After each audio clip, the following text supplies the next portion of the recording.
Hey, everybody. Thanks for joining us at the next episode of Hearts for the Kingdom. Today, we're talking about how to be holly jolly for the holiday season. And today, we have a special guest, Chelsi Webster. She is a personal welcome. friend of mine. And she is a registered dietitian nutritionist. Is that how you say it, an RDN? Yes. Okay. And she helps patients with weight and digestive issues, autoimmune conditions, metabolic health, mental well-being, and healthy aging, all kinds of... All the things. Yes, amazing things. And so do you want to tell us a little bit, maybe introduce yourself, Chelsi? Now, I know Chelsi because she works with me at Spiro Wellness Clinic, and she's amazing, and I've gotten to know her over the last... when did you start there? I started at Spiro Wellness in February of 2023, and I actually wasn't a registered dietitian yet. Oh, okay. I was still studying to take my exam, and I started as a scribe for Dr. Gehring. Yeah. And it's... What's that? So a scribe is somebody who takes notes for the doctor during the visit. Got it. And it's been so amazing. It's been like actually having a functional medicine internship almost, like a paid internship. Right. Wow. So I studied for my exam, and then in March of 2023, I actually passed and became a registered dietitian nutritionist and started to incorporate that as well at Spiro. Yeah. So I still scribe some, but I'm doing a lot more work as a dietitian and also as a coach too. Yes. So I kind of wear many hats there, but a lot of us do. You know, when you work in a small clinic, you kind of have to be diverse and be willing to do a lot of things that maybe your job title That's wouldn't at the always... church too. It's like I'm an administrator, but there's so many other things that I'm like hopping in, which I like. It's nice, right? It is nice. Yeah. It lets you have, I don't know, you get to change your brain, like think in a different way. And I think God gives us a lot of gifts, and he asks us to share them all, not just to be in one role. And that's how we're called to support the body of Christ. Yeah. Amen. Yeah. So we were excited to talk about, how can you navigate this holiday season and stay focused on being well yourself and in your spirit, but also physically, emotionally. And we thought it'd be fun to have Chelsi here because she has so much kind of nutritional wisdom that she can be departing. And so Monique, I know you had a ton on your heart that the Lord just kind of deposited as well. Do you want to start us off maybe? Yeah, sure. So one of the fun things that we do with guests is we kind of ask some goofy kind of questions. These aren't very goofy. They're pretty basic. But my first one is, what is your favorite Christmas tradition, since we're talking about the holidays today? Oh man, that's a good question. I mean, Christmas is my favorite holiday. Yeah. I just love it. But favorite tradition, or just something that you... Well, I guess when I was little, one of the things, I haven't done it in many years, but my grandma used to always get all us grandkids together to make gingerbread houses. Aww. And I love doing that. So any of my family members listening, we need to do that this year. We need to get grandma to buy all the stuff. Yes. That's what I was That thinking. would be I was fun. like, Why can't I do that as an adult, right? And we did it. We did it at our small group last year for our Christmas party. We bought a bunch of stuff and just had everyone making them, and it was fun. I think we need to do that this year, guys. But so that's probably one of my favorite memories. That's awesome. Yeah, it's time to resurrect it. Since it took you a second, I mean, it should have been like right there. So it needs to come back. It needs to come back. I guess while we're on it, Robyn, do you have any favorite Christmas traditions? For us, we tend to keep Christmas Day pretty just our immediate family. Yeah. So I know a lot of people might travel and see extended family. For us, it's been more of a tradition for us to stay home and have Christmas actually be a very quiet family day. Yeah, that's awesome. And so we start with reading Luke in the morning and going through the birth of Jesus and just starting out with remembering what is this day really about? That's so good. Before we get into gifts and all the stuff. I love that so much. Let's pause and let's read about what this is all about and have some prayer and maybe some worship time together. Then we'll go into opening gifts and then we'll just hang out and play games and we'll make meals together. That's awesome. That way it's not a stressful day at all. Yeah. It's really just about connecting. And so I guess that's kind of been our tradition as a family and I love it. And I kind of protect that. Yeah. So if we do have any extended family gatherings, it's got to be on a different day. You know, that's just how it has to be for us. That's cool. Yeah. That's really cool. That's neat. Yeah. For me, we have this tradition of doing like a Christmas Eve appetizer meal. Oh. And so just like make like finger foods and stuff, just kind of sit around the tree. Usually we do like presents that night too, at least some presents after a Christmas Eve service. And then last year we started a new tradition of making sushi at home. And that was really fun. Like it's actually like way easier than I think people even imagine or realize. We took a class, I think it was last summer, so not this last summer, but the summer before that.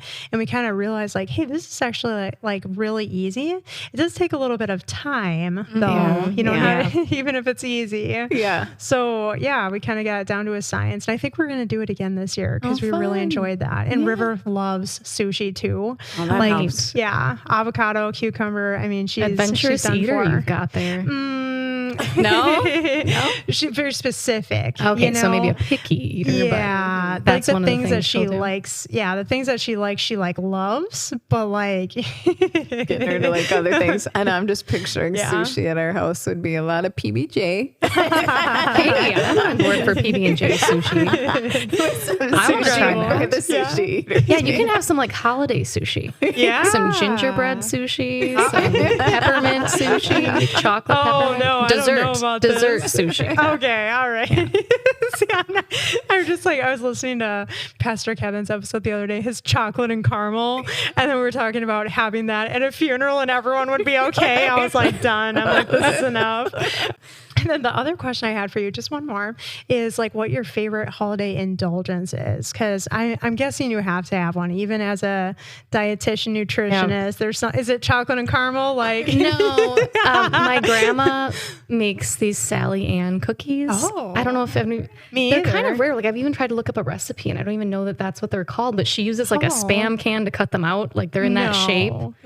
It's kind of like a molassesy type cookie with like a marshmallow type frosting on it. Really? Oh, those are my favorite. I have literally never heard of this. But I really love like the ginger snap cookies, anything like that. That's kind of my holiday indulgence. I do like that, but the marshmallow, I'm baffled. It's like, I tried to even find a recipe for it. I know she gave me the recipe, so I have her handwritten recipe card of it, but I can't find it online really. Wow. But that's like gold. She's Sally Ann. She's Sally Ann. She's Martha. That's her code name. Martha is her name. Okay. She's really like a Martha Stewart though. I mean, she does it all. She cooks, she does her own like renovation projects at home. She sews. So she's kind of a jack of all trades. Sounds like my mom. Did you watch that documentary, by the way, on Netflix, the Martha Stewart? No.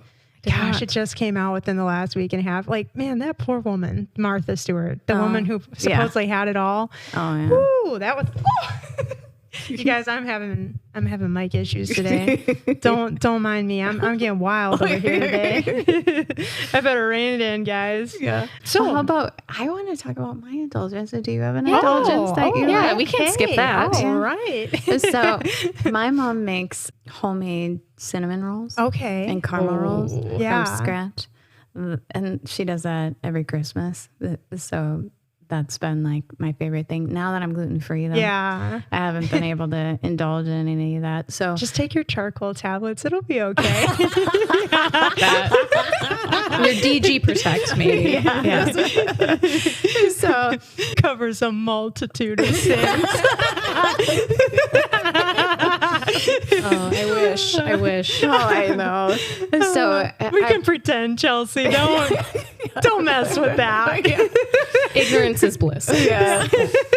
So it just isn't worth it. Oh my goodness. So for me, it's been fun kind of learning like, okay, can we do gluten-free cinnamon rolls? Yeah. And that's been a real thing. So my kids, they're attached to their sweets. Yeah. Good Lord. Oh. And so for them, and they're gluten-free too.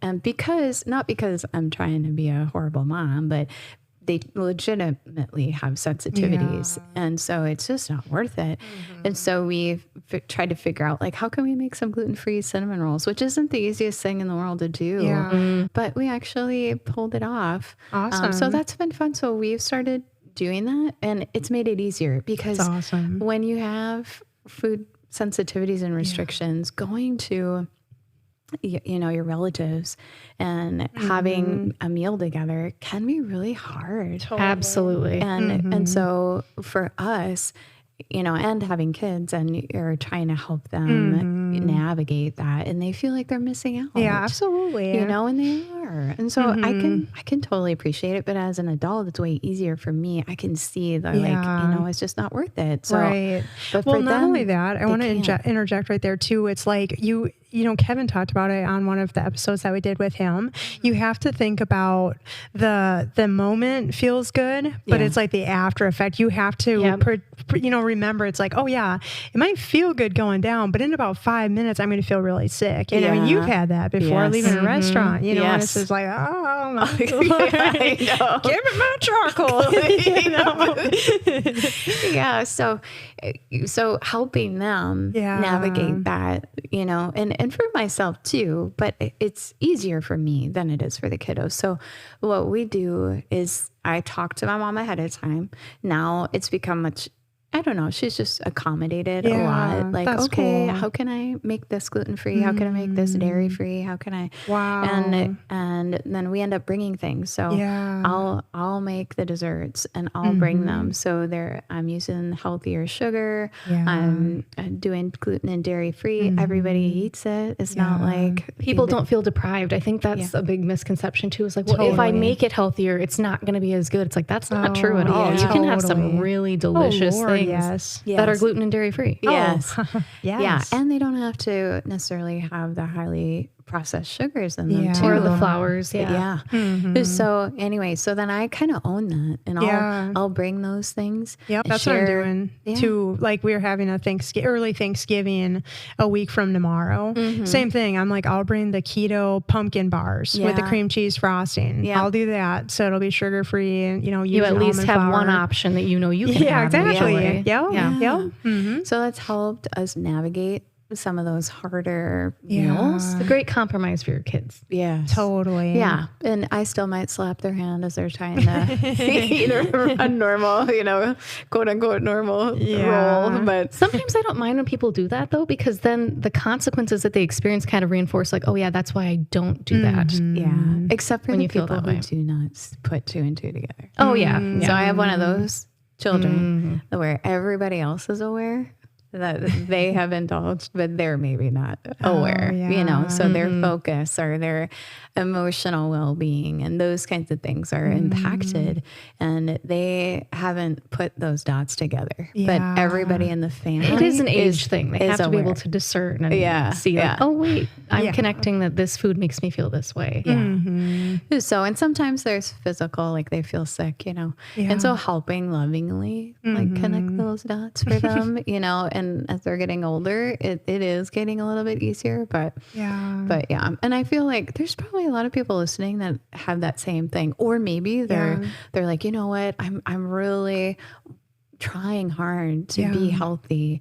How can I go into this holiday season now and not totally get derailed? You know what I mean? Yeah, definitely. So it's not really worth it, but I think a lot of people think it's just easy, to just go with the flow kind of because, it's just like it's a normal culture thing, right? Yeah. Just eat, indulge. And in January, you get into the gym, like that's just like the whole culture. It's easy to justify. Yeah. It's like go all in because everyone else is doing it. This is what culture expects of me. This is what the TV is showing me. This is what the movies are showing me. This is what my family is doing. It's just so easy to get wrapped up in that. And then you think like in January, I'll take it all back, and I'll get to the gym. I'll just go all hard in for that. Yeah. But it's not that simple. Right. I would say you're setting yourself up for failure. Yeah. Do that. It's so true. And it's not only physical, it's also like mental, emotional, spiritual, right? Yes. Because if you're so full of the food and the music and the movies and all the stuff, which is great. I love all that stuff, right? That's one of the reasons I love Christmas. But you don't leave room for God to encounter you in that way. Yeah, that's huge. I think condemnation can make its way in. Yeah. Oh yeah. Which, especially, when you are really wanting health for yourself in all the aspects, and you I don't know, just say, okay, it's fine. I'm just going to let go of what I want right now. Then on the backside, I just find a lot of people struggling with feeling like they're a failure, condemning themselves. And then it's hard to like get back up again. Totally. Does that make sense? Yeah. And I do think it can kind of take our eyes off of, you know, what's really important. Yeah. You know? Yeah. In a way that is sneaky. You know, the enemy's kind of sneaky around the holiday times. Yeah. And can get our eyes on things that they really shouldn't be on. And it's all an attempt to distract us, right? And it's such a just high distraction time. Oh, totally. You know, Black Friday is right around the corner. Monday, all the things. Yeah. I better dive in with my holiday indulgence here real quick. I would say, so I'm more savory in nature. Yeah. You know, I actually, this is kind of funny, but to that holiday event a week from tomorrow, they're going to have these, I'm going to make these gluten-free, the Cheddar Bay biscuits from Walmart. Okay. That was mixed. It's so good. They're so good. So that's like the Red Lobster kind of style. Okay. They're literally from that brand at Walmart. And it's their exact recipe in this gluten-free form, which is so weird. If you go to the restaurant, they only have non-gluten-free ones. Okay. And then if you buy them at Walmart, the only option they have is a gluten-free mix. Interesting. I'm like, and they're delicious. Like, why wouldn't you just make the gluten-free ones at your restaurant so everyone can eat them? Yeah. Because they're really good, you know? Interesting. So I would say like those are really good. That's not something I'm making every single month, but for that, I'll make that so we can actually have a roll option instead of, you know, whatever bread is there. It'll be nice for River too, you know? And then I used to really like those like crescent roll wreaths, you know, like that would have like the crescent rolls with the cream cheese on top and then like red pepper, green pepper, broccoli. Okay. That was like really good too. So I'm getting so excited for the holidays, guys. I feel like we're setting people up for failure talking about I apologize. Us to enjoy food, right? There's a lot of feasting in the Bible. Yes. You know? That's actually when I was like looking up scriptures, it was like talking about feasts too. And like we're supposed to enjoy food and getting together, but I think we can enjoy it in a way that doesn't destroy our bodies. Yeah. You can love yourself with food, but you can also hurt yourself with food. Yeah. So I think you have to discern. And the holidays just make it a lot harder to do that because we're surrounded by so much good food that it can be easy to overindulge on. Yeah. I just realized we're like talking about Thanksgiving and Black Friday and we're like, this is for December. So you guys, I'm sorry. I hope you all had a great Thanksgiving. Our minds are still like, we're still like processing it because we're for the holidays here. So please. In the past. Hope it was great for you guys. So one of the things that I kind of wanted to talk about today too was, I know like in the last episode we talked about grief in the holidays and just like how that impacts people so much and just like how to stay spiritually well during this time and to just not get overtaxed by all the things going on. I'm just constantly reminded that it feels like everything is like end of the year gets shoved into December. So it's like all of that on top of all the holiday stuff. And then don't even get started if you have birthdays in the family or multiple families that want to get together. Like, how do you guys process like pulling back? I know, Robyn, you talked about even like the day of Christmas, keeping that very sacred for your family. And I think that if we all have that mentality more often, I think it's like really helpful. And to just realize that you don't need to do all the things. Even if it's on the calendar, even if you're getting invited, you don't need to. I think that there's such a culture of like fear of missing out, FOMO, you know, just like all of that, that we need to be so careful about as Christians. I think we really need to like invite God in and just like ask the Lord, like, am I supposed to be doing this? Like, right? Like the Bible says, pray without ceasing. I think that's why. It's like, because we're supposed to be in constant communion with him, asking like what this season even looks like and how can we honor him? How can we put him first through it? So I'd love to hear some of your guys' thoughts on that too, for the spiritual kind of aspect and like staying in rest amongst all of like the chaos of this season. I really like to do some sort of a Bible study or something like that during the season of Advent in preparation for Christmas. Yeah. So that automatically builds in some silence I think silence is so important, and I think we undervalue that. We feel like we need to have noise all the time. I always need to be listening to music or a podcast or whatever. It's like, but God meets you. Don't turn us off. Yeah, no. I mean, hey, I'm gonna be honest. I listen to this podcast, so yeah, I'm not judging anybody. I'm just saying, God meets us in the silence of our hearts, right? So if you are not having any silence, how can God will still talk to you? He'll always reach out to you, but it's so much easier if you give him the space and the silence for him to encounter you. So that's really what I try to carve out some specific time, like a half hour, an hour, whatever I can do. And some days it's not possible to have that much, but if I can even just take 10 minutes at the end of my day, just say, okay, God, I'm just going to sit with you. And sometimes he has things to say. Sometimes we just sit together. Yeah. But having a Bible study that can kind of guide you through the season helps. That's so cool. That's kind of funny that you said that, like listening to God, like in the quiet, but then you also said that, you can hear him at other times too. It was actually really funny, but I was like listening to Robyn and I's podcast while I had the idea to invite you on to this today. And I'm just like, man, God, you're so good. Like, I've never even met you. So it was just like this moment of like, cool, God, I'll reach out. So I feel like this is my first time obviously meeting you too, but I felt like because I've listened to the podcast, I already kind of know you. So I was like, when I met her, I'm like, oh yeah, this is definitely, this is Monique. I already know you. That's hilarious. How about you, Robyn? What kind of keeps you centered? Well, I think always, no matter what season, it's my time with Jesus every morning. Yeah. Like there isn't a day. I mean, I could probably count on one hand the number of days I don't have my time with him in the morning, like in a year. Wow. Like that's sacred. And I know if I don't start with it, I'm not great about putting it at the end of my day.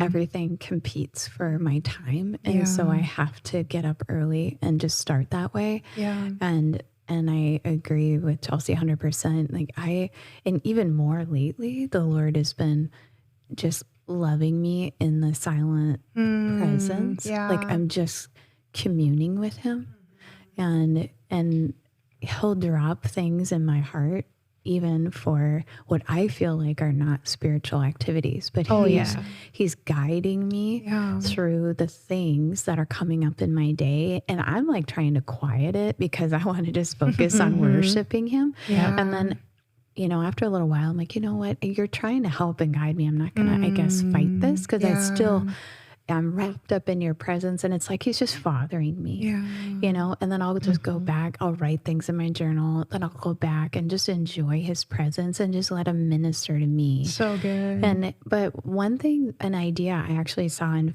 Facebook that one of our dear friends had posted up that I thought was like, I want to do this with our family. And that's reading through a chapter of Luke starting December 1st. Oh, nice. And going through. And then I think that's cool. Yeah. I forget how many chapters are. Is it 24 or 25 or something like that? I think it was. Because then it can end. I think she said if you do that, then it'll end up on Christmas Day. Oh, that's neat. So I'm like, oh, that'd be cool as a family, because we're trying to find a way. How can we create what we call family worship time every day? And we've been trying, but to be honest, it's been hard. And so I'm trying to figure out, okay, how can we do that? And if we do this, where we're trying to read a chapter together and talk about it together, starting December 1st, leading up to Christmas, it might actually create a momentum that we can continue. But that's been on my heart to do that. Yeah, cool. And then the other thing that we're doing this year is we're really pulling back actually on gifts. And we put our funds towards a family trip together. I love that. And we told the kids, because it's a hard thing to understand that. And kids look forward to Christmas and all this stuff. And financially, we're in a different place too. And we just said, you know what?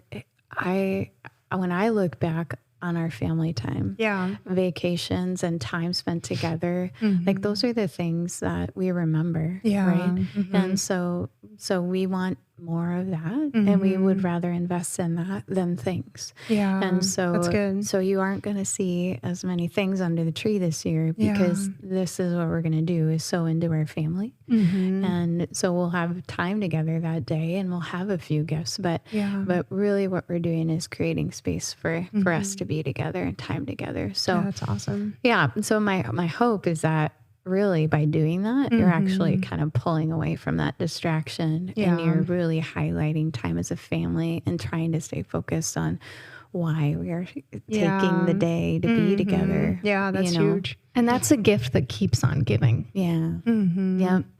So that's what we're going to do this year. How about you, Monique?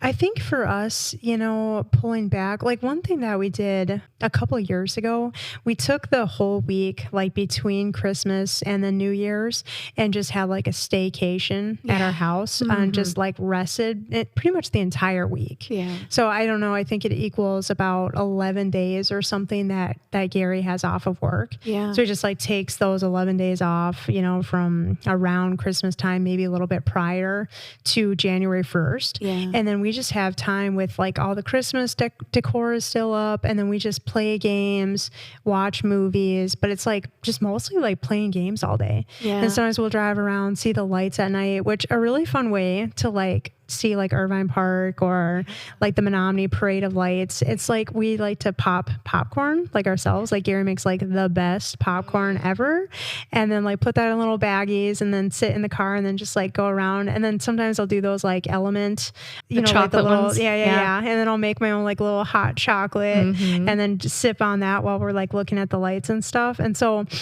it's just like a really restful, like 11 days of like communing with the family. And it's awesome. There was like a year that I didn't do that after I had started that. And I'm just like, oh man, I miss that so much. Sounds like another Christmas tradition that you really like. Yeah, I guess so. It's I think we've I'm only like done it tucking that once, away. I'm but- like, I'm going to need to do that this year. Sometimes we set up like a little card table by the Christmas tree, and we'll just kind of be in the living room and have the fireplace on. It's just like super cozy. And it's just like an amazing way to like end the year in a restful state before like going into the new year. That's so good. And sometimes I find like those staycation type things are more rejuvenating than like if you go on a trip, because I feel like a lot of times when I go on a trip, I need like a vacation from the vacation. Yes. Always. Yes. Always. It's always good. Like I enjoy going, but I, as a homebody and introvert, maybe. Yeah. I get way more rest if I can just be home. Yeah. And maybe not do anything super crazy special, but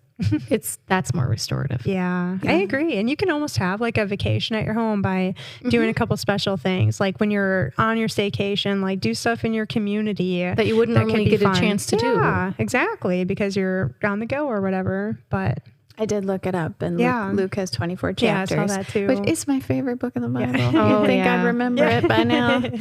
But anyway, so you can start on December 1st, and then you wrap it up on Christmas Eve, which would be cool. So that is cool. Yeah. So anyway, just an idea for people if they're wanting to do that. Yeah, that's neat. Yeah. Well, now I kind of want to dive into kind of the whole reason of bringing Chelsi into this, but some kind of like holiday hacks and how to make food healthier around the holidays. Or, one thing that I was thinking about was if you know that you're going into a party that they're not going to have any options that are gluten-free, dairy-free, like bringing something for yourself. Sometimes I'll bring like even like a keto chocolate bar or trail mix, that has like nuts and good protein. So you feel like more satisfied. But I'm sure you probably have some like great tips. Well, I think it depends on how strict you have to be. Yeah. There was a time when I was so sick. I had so many food sensitivities. My gut was just such a mess that I had to pack my own meal. Like I wasn't going to put that burden on the person. I was going to like, okay, here's my list of 12 or 20 foods that I can't have, like including garlic and onion and all these things. Like, how are they going to make a Christmas meal? I just don't expect people to do that for me. Totally. So it was less stressful for me and for the other person. If I just like, I'd pack my own meal and I didn't make a big deal out of it. Yeah. I'd just, ask, put it on a plate and microwave it and eat with everybody else and no big deal. Yeah. So that's, if you really, really struggle, that's one thing that you can do. Yeah. But kind of like you said too, if you just need to pack a bar or you need to pack something smaller to kind of supplement. Yeah. Because a lot of times at parties, people will have something like a veggie tray. Yeah. You can load up there. Yeah. That keeps you full. Usually there's not a bunch of additives or anything that you have. Yeah. And usually people will have some olive oil and balsamic if you want to make a little dressing of your own that wouldn't have dairy or some of the other less healthful oils and stuff like that. Yeah. I think don't be afraid to advocate for yourself either. Yeah. If you just ask if they have something that would work for you. Yeah. It doesn't have to, you don't have to make a big show out of it and draw attention to yourself. Yeah. But just ask, I was like, hey, I really struggle with, gluten or dairy. Do you have any this option or something like that? Yeah. And then kind of like Robyn was saying, bringing your own desserts and things not depending on that person, because you know what your family can have. So bringing 2 or 3 options so other people can enjoy it too. That's another thing. It's like you're educating other people about how, hey, guess what? Yeah. I eat dairy and gluten-free and it tastes awesome. Yeah. And they might not know, they might be like, well, why are you avoiding dairy? Why would you avoid gluten? Because I find, and I'm sure Robyn, you find this too, a lot of patients like, well, I eat gluten and dairy all the time. It's not a problem for me. It's like, but have you ever tried not eating it? Yeah. Like maybe you're just used to feeling so sick all the time that you don't even know what it's like to feel good. Yeah. So it's an opportunity to educate people. So when I started really getting into health more in late high school, I was the weirdo at the family gatherings who would pack her own stuff too, or just be choosing the healthier stuff. But now it's actually to the point where the rest of my family has really gotten on board, and we are at the point where we have gluten-free, dairy-free Thanksgivings, the entire meal, because they found they have gut issues. Yes. It's very common in my family. Yeah. A lot of them are like low FODMAP or things like that. So we just accommodate everybody now. I don't have to pack anything because I know I can eat anything that's there, and it's delicious, cool. and everybody feels better. So it's been something that's had a ripple effect. That's just really neat. neat. The other thing I want to bring up too is we've talked a lot about gluten-free, dairy-free. That's not necessarily synonymous with healthy. Oh yes, 100%. Yeah. So, and I still love my dairy, guys. Yeah, and dairy's not bad if you can tolerate it. I wish I could tolerate dairy. Yeah. We're in Wisconsin for Pete's sake. Yeah. So I think, dairy you can lover be for life. Cheese heads. Yes, I literally have a cheese head and I can't eat it. Yeah. You're going to have to pry that on my cold dead hands. Sorry. I'm sorry. I had to be that person. But I'm happy for you, Monique. You can eat dairy. I am living vicariously through you. Yeah.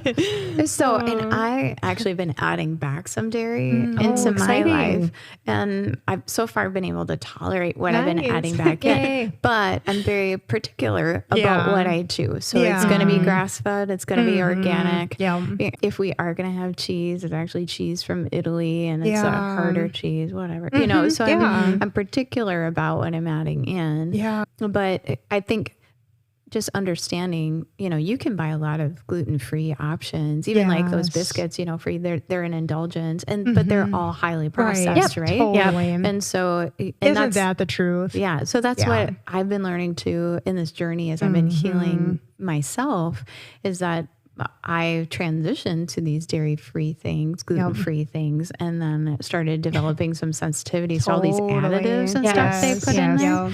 And then realizing all these gums and different things they put in things are not good. So now I'm trying to weed those out. And so there's just so much to learn. And just knowing that whole food, you can't go wrong. Exactly. And so the more whole food you can do and the more things you can make from scratch, the better it's going to be. And what might be good for you might not be something that another person can tolerate. And that's okay. But just thinking ahead, planning, whether it's Thanksgiving or Christmas, or it's a work party, just thinking about, okay, this is coming up. How can I be thoughtful and bring things for myself? Or maybe I eat before I go. And I just enjoy. I've done that too. Enjoy the fellowship. The fellowship of being with people. I bring my own drinks because a lot of times there's just sugary, dye-filled stuff available. And so I'll bring my own water or whatever. Or so I find You know what I find a lot is people talk about alcohol, because I'm usually pulling out all the toxins out of people's lives, and alcohol is a toxin. Yeah. Oh, yeah. And so, but I get this pullback of like, well, what am I going to do? Oh, there's so many good mocktails out there. Yeah, but you'd be so surprised. It really brings up a lot in people that they don't even realize. There's a lot of like, they associate connecting with people with having an alcoholic beverage in their hand, and they can't do it unless they have that. Wow. Well, that's the thought, right? Yeah. They think they can't. Yes. Yeah, it's So like a crutch. Yes, it's really for people. interesting. Yeah. Just bring a vape pen.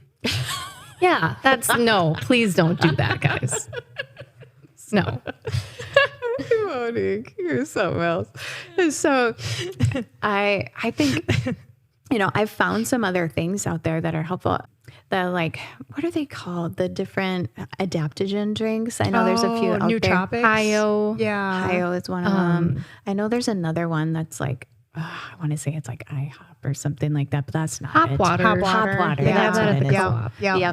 Yep. So they're a nice option because they have some adaptogens. Those are herbs that kind of help mellow people out. They help them feel more relaxed. Yeah. And so if you feel like you need kind of a drink to help you, because socially maybe you feel a little anxious. Take the edge off. Yeah. They're a nice, healthier option instead of going to alcohol that might actually help you. And you can bring them. You can pour it in your own little cup if you want or whatever. Yeah, make it special. I have patients who do that too. It's like, I just need to feel like I'm doing something special. Like they need the cup, they need the, what the experience. Yeah. So there's a way to do it without feeling like you're missing out. Yeah. And so just thinking about that stuff ahead of time, I think is really helpful. Or Totally. even like going to a conference, and you're like, I have no idea what they're going to have for food. I hope I can eat it, Right. and just planning ahead and packing stuff for you Yep. and looking at where are the restaurant options. Don't leave it up to the situation or the circumstances. Like if you So true. fail to plan, you plan to fail. Yeah. Yep. Yeah, I was at a church conference a few weeks ago, and my friend Kayla was with me, and she kept laughing because Gary, like every minute that we would look at him, he was pulling a meat stick out of his backpack. Like meat sticks from Costco, Chomps and Archer Farms. They're like our little favorites, but it's nice for that little protein hit. You feel satiated. Exactly. Another one of my favorites I brought up earlier, but trail mix. I love trail mix. Just put a bunch of like really good nuts in there, pistachios, almonds, cashews, and then like a little bit of like dark chocolate. So you're talking about really making your own, because I think that's another one of those foods like Robyn was saying where you can have a really unhealthy trail mix. Oh my gosh, yes. I always make my own. Yeah. Making your own, you can control what goes into it and you can put what you like in it. Yes. Yeah, much better. There's so many amazing like recipes too. Like if you're just like a person who you're like, oh my gosh, what do I even put in this? Like look it up on Pinterest or whatever, or Google, like healthy trail mix. You gotta weed that out, because sometimes you type in healthy and just absolutely insane options come up that are not healthy. Some sites that I like the Real Food Dietitians, Paleo Gluten Free, Ambitious Kitchen, Cotter Crunch, so Downshiftology, one of my patients just introduced me to. So those are some better sites. Like you can even then filter those by gluten-free, dairy-free, nut-free, egg-free, Whole30, paleo, whatever you want. So those are some good options if people want a place to start. And I'm sure they all have Instagrams too, I imagine, like influencers. Yeah. So people could add those. And then during the holidays, they're going to be seeing those recipes pop up in their holiday like themed ones, like pumpkin pie spice trail mix and all that stuff. Yep. I love that. Yeah, that's awesome. One of the things that I, in my journey of learning about, bad oils and all that stuff, one of those moments for me was like seeing how much roasted nuts a lot of times we'll use those really bad seed oils to roast nuts in. And so you might be making your own trail mix thinking you're doing something good, but then the nuts you're using actually have like seed oils and stuff. But if you're making your own, you can choose raw nuts and roast them yourself. That's what I was going to suggest. That's what I do to people is buy raw nuts. And this is less expensive too. Yeah. I mean, like in the bulk areas. Yeah. That's what I do. You can save money. I get my nuts. I'll buy them on sale if they're on sale at the co-op. Sometimes they're like they're super good organic nuts, and they'll be like half off. And I'm like, this is a bargain. Yeah, that's huge when it comes to nuts. Nuts are expensive. Oh, they really are. So I'll load up then, and then I'll toast mine in the oven or even on the stove, and then I'll store them, and then you can pull those out and make your own instead of buying the type that's like roasted in oil and salt. Well, the nice thing too is then you can control how much salt you put on it, because they really salt the salted nuts. Yeah, you don't like, you need a drink after that. And she doesn't mean alcohol. No. Water. Yeah. So then you can control the salt amount, and then you can have some fun spices. Like there's some like curry mix. Like I like a curry trail mix. Curry. Yes. We like the curry one from the Co-op. They actually make one. They make like curry cashews, and then they make like a spicy cashew too. I can't remember what the name of, but yeah, Gary absolutely like is obsessed with those. Yeah. So good.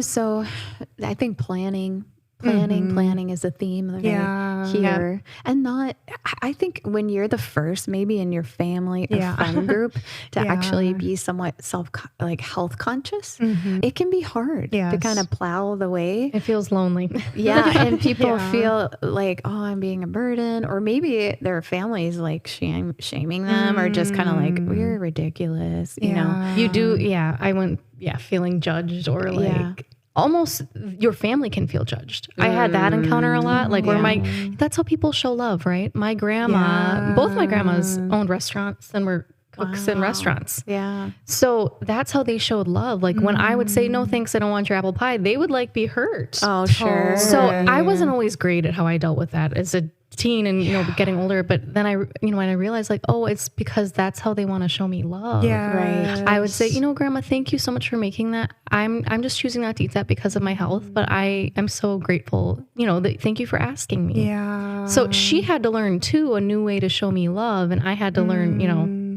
how to appreciate her and see her in that. Yeah, that's really good. That's a really good thing to bring up, because I've seen that too. My grandma made a dessert just a few weeks ago. We went to see her, and same scenario. Like you could just see it in their eyes. Like I mean, like that's like her thing, it's like her one thing that she's like really excited. Like I get to do this for the family, and then if you don't eat, it's like, oh man, like I worked on that, like I wanted to love you in that way. Yeah. Hurt our grandmas. No. But if we need to take care of our health, it's just that you have to learn how to navigate that in a charitable way. Yeah. Yeah. I think there's a way to do that lovingly, acknowledging them. And I kind of like what Robyn said about like, let's make the gluten-free cinnamon rolls. Like, so can you talk to your grandma? Like maybe can the two of us together try a new recipe? That's a cool idea. Of like, how can we maybe modify your recipe that I love into something that I can have? Yeah. That's cool. Yeah. That's a good idea.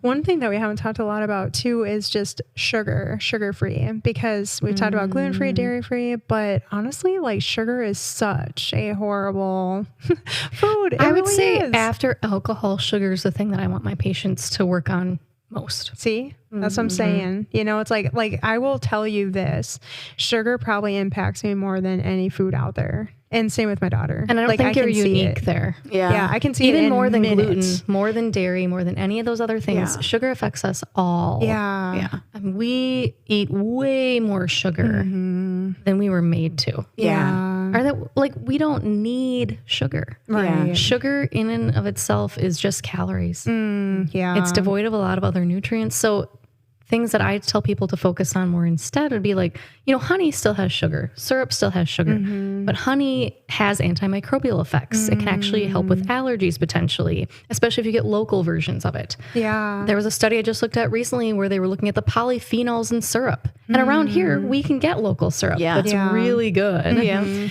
So those are some better options, but it's still about moderation. Yeah. That doesn't mean like, oh, it's honey, so I can have as much as I want. It's still sugar. It is. I really struggle with that. And I have struggled with that for a long time, because, a lot of people talk about like honey and maple syrup, and I'm like, it still does the same to me. So I don't really care that it's so-called healthier a lot of times, because it's like, it still processes the same. The way, well, not necessarily. There actually is a little bit of a lower glycemic index for honey and syrup than something like sugar. So that just means for all of you guys out there who are like, what's glycemic index? She's getting kind of in the weeds. That just is how much your blood sugar responds to a specific amount of food, or, specific food in a specific amount. But I like to think about it in terms of good, better, best. Yeah. So sugar's good, right? Oh, sugar tastes good. But a better option might be the honey or the maple syrup. A best option might be no sugar or using fruit instead, or stevia or monk fruit, which are natural sweeteners. Love monk fruit. But they don't have the calories or the same effect as sugar necessarily.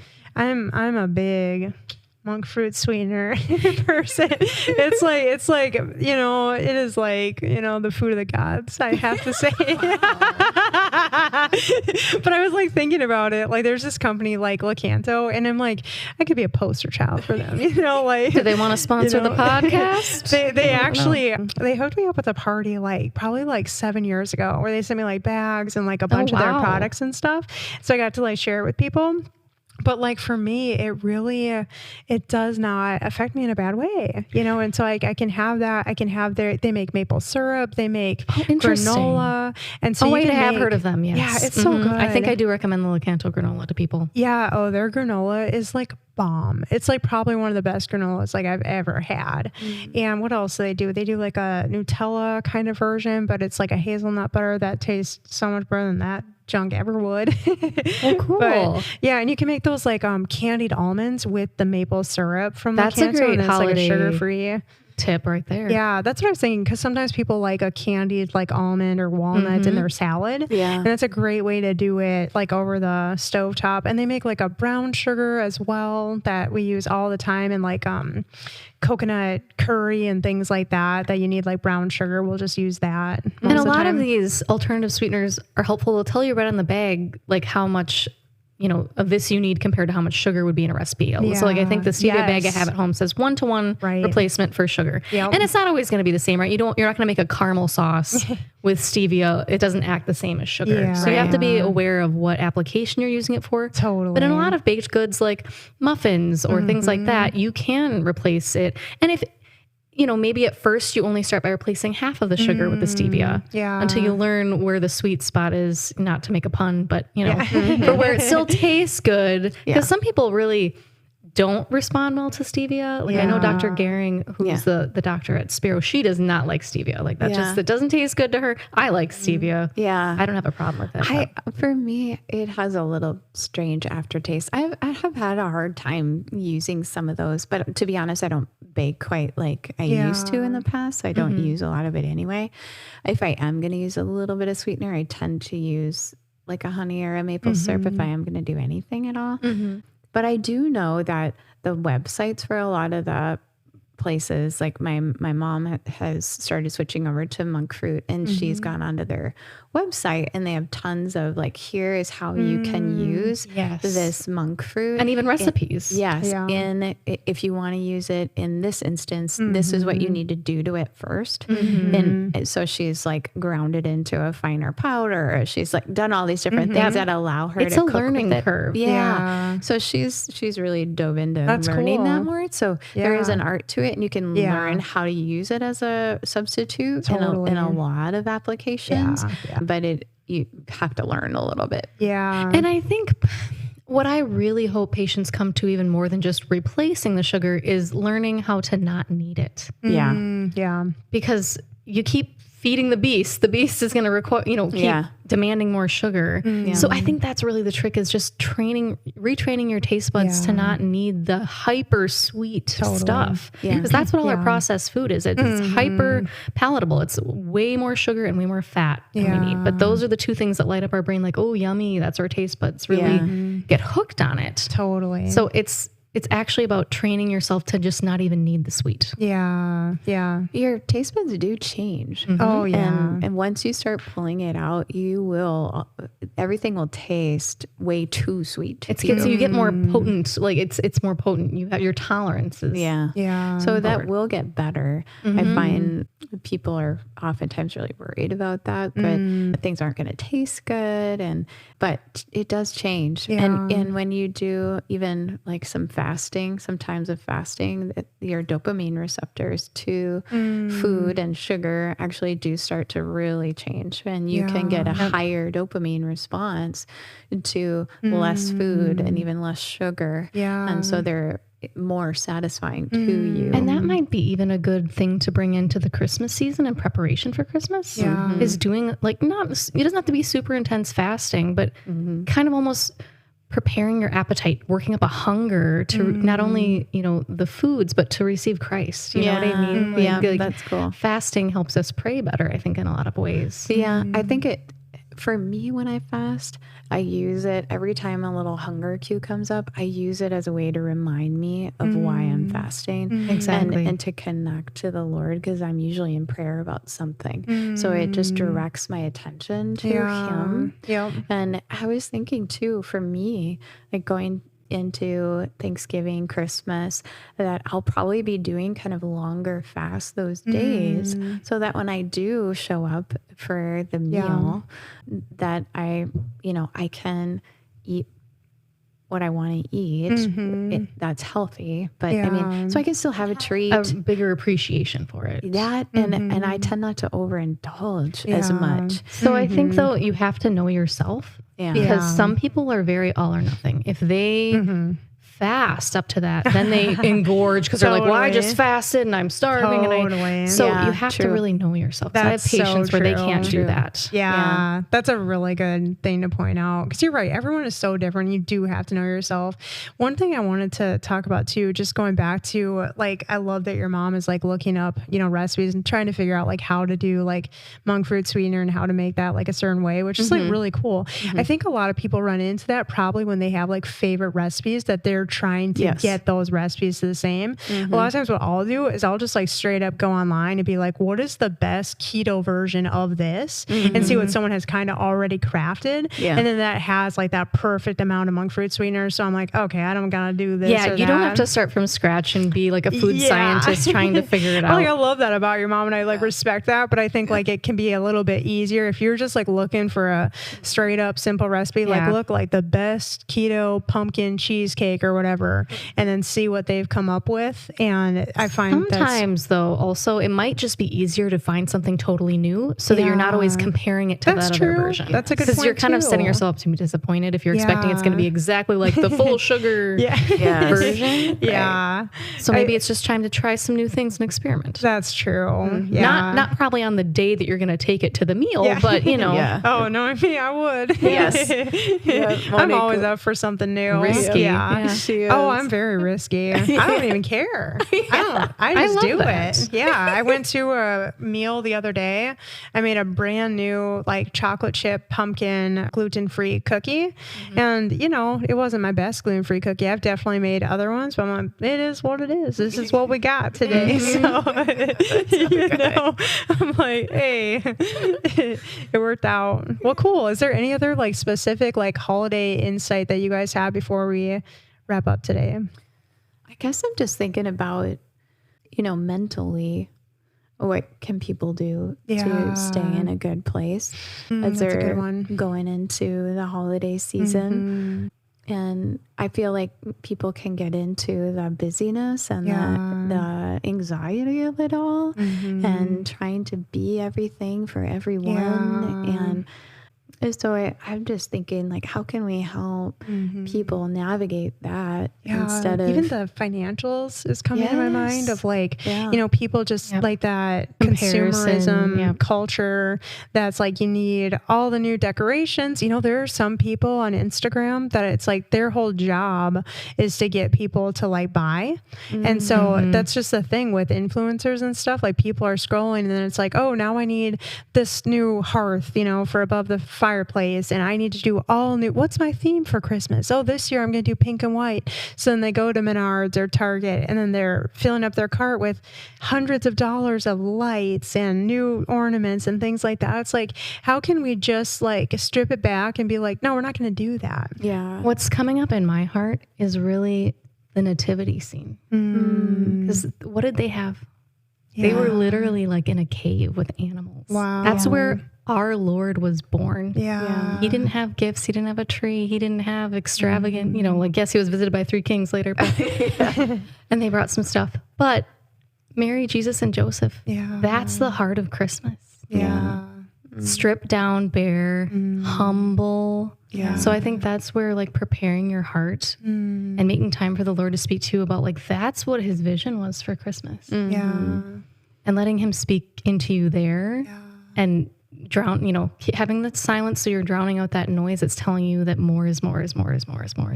And I think that it's just so common because like when you were talking, I was just thinking about like, I think that if people think like, wow, what if I just did that? What if I just did the nativity? I just saw like the biggest giant inflatable nativity like out in someone's yard. Like, here it is, because it has to be big, right? Because it's like America, but like funny. Really just like, I know it was a really funny image. I was like, an oxymoron there. Yeah. Because like I've seen that too, like these new inflatables that are like as big as houses, and it's like, it's just like, look at me, and keeping up with the Joneses and just like, even our kids, how do we help navigate our children through this? I know you, Robyn, were talking about that with your kids and just like stripping it back with the gifts and stuff. That's such a wonderful thing to teach them though. Like Christmas isn't about the gifts. It's about, giving too. We didn't talk about that, but another way that you can really get into the season of Christmas is to give. To find ways to give your time, your talents, your money to, work at a food pantry. You could take your kids there. Yeah. That's a great way to do that. Actually, I feel the Lord on that one. I really think we do need to sit down and think about, okay, how are we going to intentionally serve the Lord this season? And maybe specifically those people who literally are in the place of the nativity, who are homeless, who don't have anything for Christmas at all. Yes, this has been so on my heart lately because I've been reading in Matthew quite a bit, and Matthew's all about doing for the least of these, right? And I think Robyn and I have talked about it a few weeks ago on a podcast where we were talking about the pastor, I think we mentioned this, who went to the church, like it was a new pastor who had been brought into a church. He came as a homeless person to see how he would be received.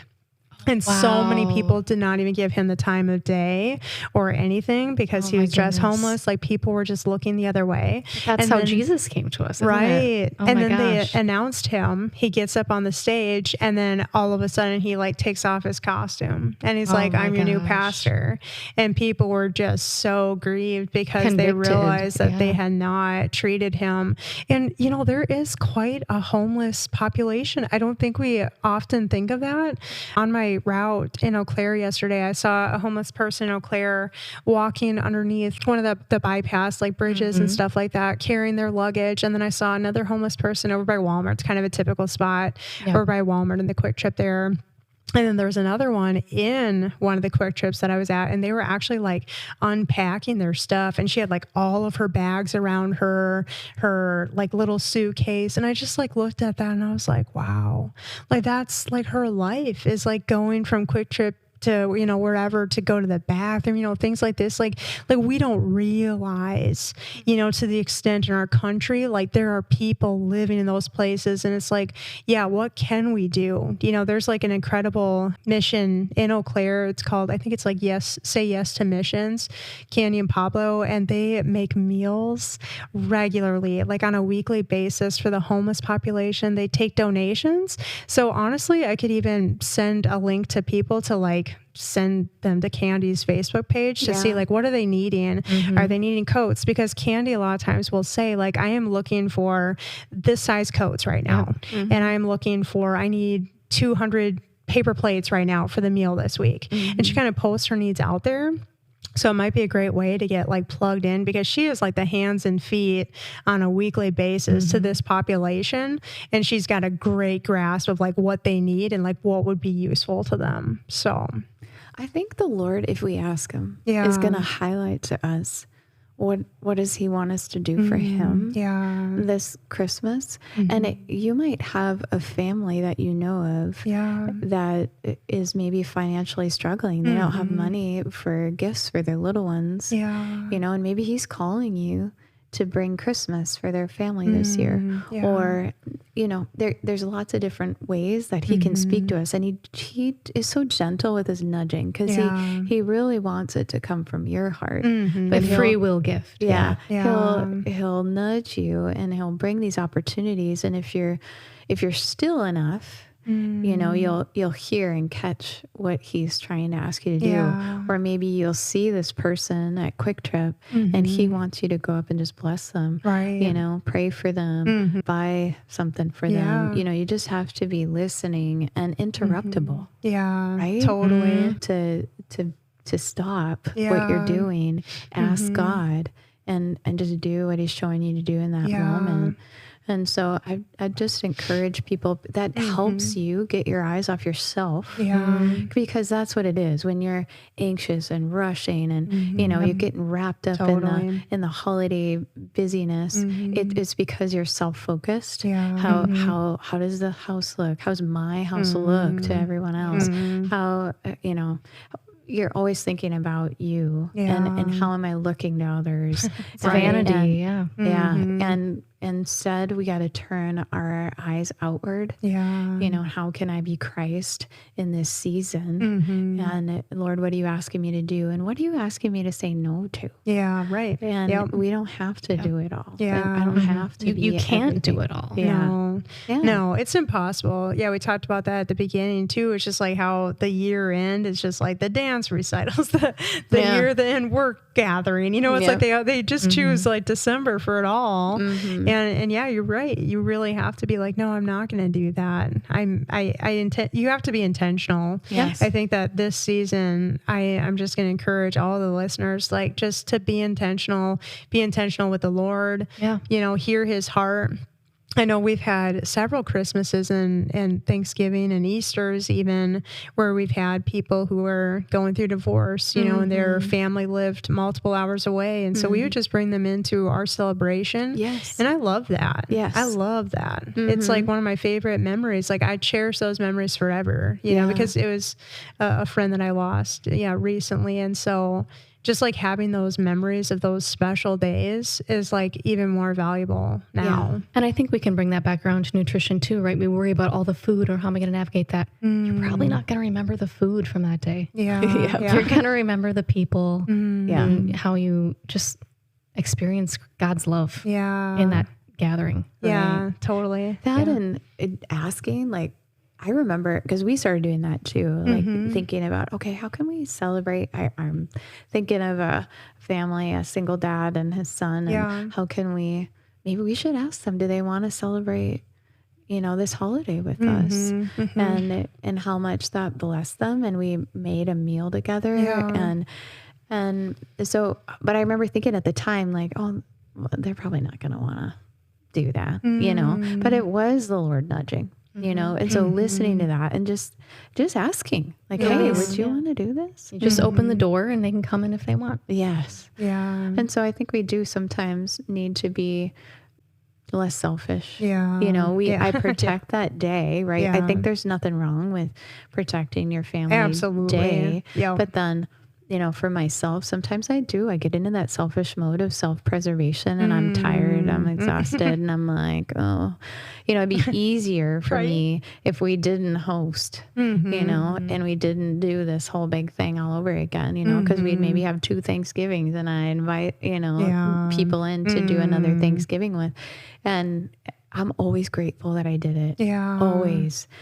Even though my flesh is telling me, relax, you don't need to do it. You know what I mean? Like just you're overworked and you know, you just have to push past that because Jesus would do it. And I'm always so grateful. I'm getting that picture of like even like Mary and Martha, you know, in the Bible, like, you know, where it's Mary just like, chose the better part. And you know, Martha was preparing. And it's like maybe sometimes if we're called to do that, maybe for one of the Thanksgivings, it's just making something simple. You know, it's like not doing or the whole big picking up food and bringing it in, you know, like pre-made stuff. Totally. Like, it doesn't have to be a big extravagant thing. That's the thing. And I think that too often people in this culture think it has to be a certain way. It has to look a certain way. Our houses have to be perfect. It has to be Instagrammable. Exactly. You know, and I think that that's just, unfortunately the sad truth, and it can cause a lot of division in families too. I actually had a friend talk to me about that once, that she got there and she even told her mom, she's like, you're doing too much. And then the mom got offended and like went away and like was really upset about that. But like we need to ask ourselves, are we doing too much? You know, are we doing what God is telling us to do? Because if we're in his grace, then we're going to feel that way. But if we're doing too much, then you are overtaxed and overburdened, when it's like, maybe it's making a bunch of like cauliflower gluten-free pizzas. You know, it's not the best option, but I'm just saying, like, sometimes like we just need to like pull it back and examine, just be like, you know, we're just keeping it simple, and they might love that. Yes. Maybe that's you might like start a new tradition. Maybe you're all going to make your personal cauliflower pizzas. I bet kids would love that. Oh, River loves cauliflower. You know, she was like so obsessed with like the Amy's pizzas. But they're really expensive. For one thing, for frozen pizza, it's just unsightly. But also, those still have wheat in them, and so I've been buying those cauliflower at Walmart, and she loves them. I'm like, thank God, because it's a good gluten-free option that I feel a little bit better about. But anyway, I think too, it's for the things that aren't important. So like decorations. You know, do you need to do it all? Because I remember once upon a time when my life wasn't so busy, like I would just go to town and I loved it, you know, decorating and putting all this stuff up. It was a big ordeal. Oh, it's huge. And, and you know, now I'm just like, you know what? I don't know that I want to put all the energy into that, because it's a whole day. Yeah. It's not going to add anything for me. Like it's only going to take away, honestly. Interesting. But you know, I could do it to make it look better. But do I need to do it? And how much do I need to do that would, you know, I don't know, bring in the season for the family? What's necessary and what's not? What's just going to add to the load and the busyness of everything? As a single person in an apartment, I don't over decorate because I don't host or anything like that. But I have a few key pieces that I do like to put out. And especially because they draw me to the reason for the season. Like one is a little nativity scene. And one's a little Christmas tree, you know, so they're things that help me in my prayer and help me get more into it. Right. So I think if you have pieces like that where you're like, okay, but these point me to getting deeper into the true meaning of it. Those to me are worth putting out. Right. What I'm hearing is, you know, this is funny because I'm just, at first I was like, I have so many thoughts racing, and like one of them is like, Robyn, don't judge me when you see my 3 Christmas trees when you come over this month, because I have 2 on the main level, and then we have like 1 in the upstairs, and it's, to me, it is a passion. You know, to me it's like, and to me it brings like so much joy, you know, and so it's like really, it's just like, you know, whatever's right for you. And if you can take that day and decorate, and if River's like all in to help me, because I asked her about the other day, I teasingly was like, well, what if we don't decorate for Christmas? And she's like, no. You know, I'm like, oh, so this means something to you? And then she's like, yeah, you know, and she's got like ideas and stuff. So, but it's just like, it's just like doing what's right for you. It's just like what any one of us is, it's right for us at the time, and that's good, you know, until you're in a different season, right? I love decorating the tree and everything growing up, so I'd love to do that if I have kids someday. But right now it's like that'd be a lot of work just for me to sit in my house. Decorate. Yeah, let's make it a party. We'll have our chocolate element, and the popcorn. I mean it. You're welcome. November. It's the day after Thanksgiving. That's like our big day. Oh, that's when we're doing our family Thanksgiving. Oh, this darn year. it. Next year. Yeah, but I mean, even for me, I was thinking the same thing about whatever brings you joy and peace and doesn't rob. You know, because in a different season for me, the reason I went all out is because I loved it. You know, but right now I don't have time for that. It would actually add stress. And we don't need that. See, for us, it's just like beautiful, because when we do that 11 days, that staycation, it's so cozy, you know, like every room, and then we, you know, bring up the card game table right next to the Christmas tree, and it's just like this really nostalgic, special thing that I still am like super, you know, like attached to at this point. And I'm sure your daughter's going to cherish all the time that you spent together decorating. And we have fun. We do just like we do the holiday appetizer dinner for Christmas Eve. We have the same day of the decorating day. day, we'll make like appetizers. So we'll just kind of have those out and we'll just kind of snack throughout the day. And it's just like really fun. So yeah. That's awesome. How about anything else you can think of that would be good to help people in the season? Probably just prayer at this point, you know, that we can just like pray that everyone can just stay in tune, you know, with the Spirit and to truly hear his leading and his calling, you know, to just like really press into him, to remember what it's all about and to take those moments to be quiet, you know, just like you were saying, Chelsi, too, like those moments of rest where you're not always listening to the Christmas music or the movies even, or always having that noise, but to just really like strip it back and remember what it's actually about, you know, and people just to have the grace too. It's like, if you maybe have had a recent diagnosis for your health, like, and you need to like figure out how to make some changes, just for the grace for that too. Yeah. So, and maybe an image that I like to pray with, not only during the Christmas season, but any time that I go to, you know, prayer service or anything like that, is I want Jesus to be born in my heart. And my heart is really the manger.